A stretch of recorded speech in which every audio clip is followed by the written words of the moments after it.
Welcome back to Let's Make a Game, a channel about making computer role-playing games using the free program Twine and the Sugarcube format for Twine.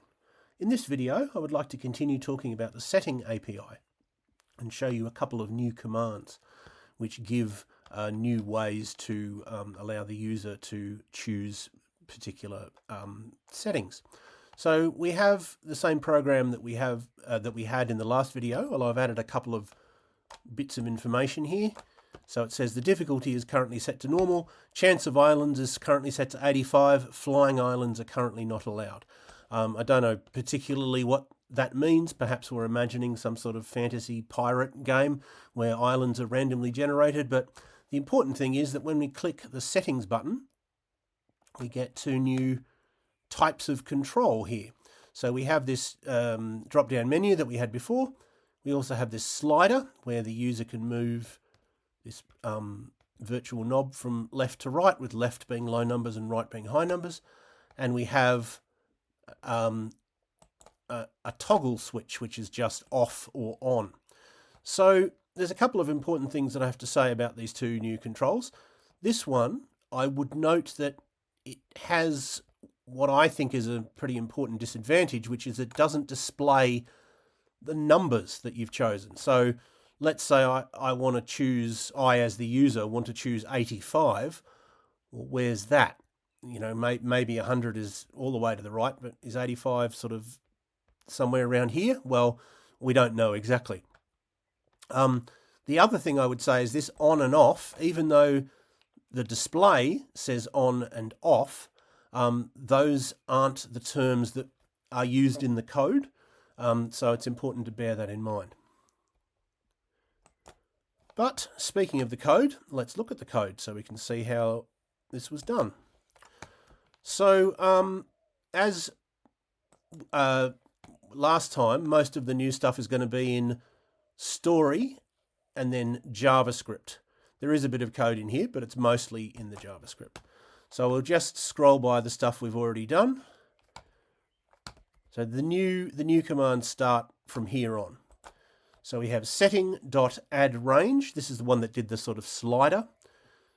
Setting.addRange bracket, quote, island chance, quote. That's just a variable name that I chose, comma, curly brackets. Then we have a similar list to what we had for the drop-down menu. We have label, which is just the text, default, where it starts, the minimum or min, and max, which are the values on the extreme left and the extreme right, and step, which is each time you move it, the minimum amount, how much does it go up or down by. And you have to make sure that default, min, and max are all multiples of step. So in this case, step is 5, so these all have to be 0, 5, 10, 15, 20, 25, etc. And there's a little note here, if default value is not defined, max is used. So you could actually not have that line, and then it would just choose, it would start with the maximum value. Then we have setting.addToggle. Again, note the capital letters. Bracket, quote, flying islands. Again, that's just the name of the variable. End quote, comma, curly brackets. And in this case, there's only one thing we need, which is the label, the text. Because it's always the same. You're just clicking and it's either, well, it says on or off, but when we look at the code, we'll see that when we're coding, we have to use different words. And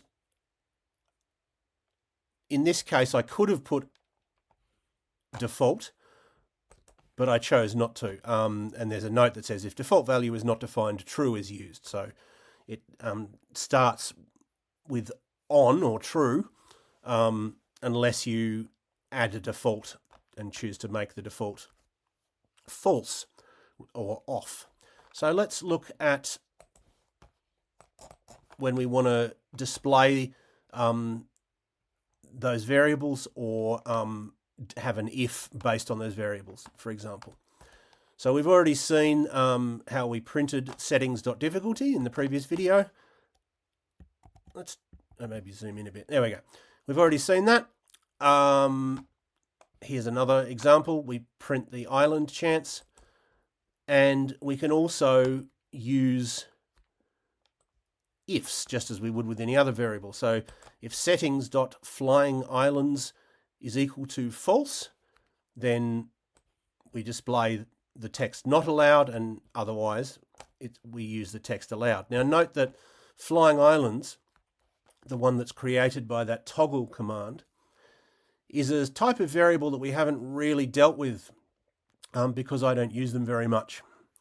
And that is a variable which is what's called Boolean, meaning that it can only have one of two values. And the two values are, again, even though the display in the program says on and off, they're actually called true or false. So in this case, we've said if settings.flyingislands is equal to false, and note that there's no quotes. It's not, for example, quote false.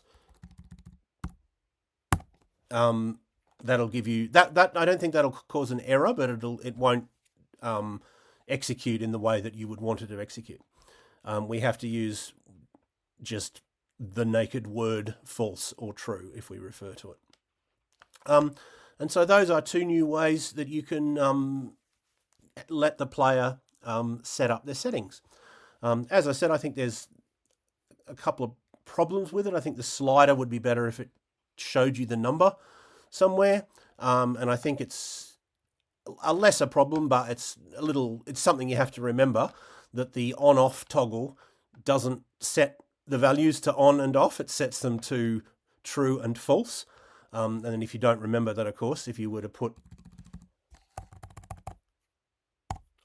on, for example, you know, the program wouldn't do what you expected it to do. But that's how you do that. You could, of course, always use the drop-down menus, but you might find those two new types of controls more convenient for particular variables. I will talk a little bit more about the setting API. I think there's more things that need to be said, but I will leave it there for now. I hope that was useful or interesting to at least some of you, and I hope you will tune in next time.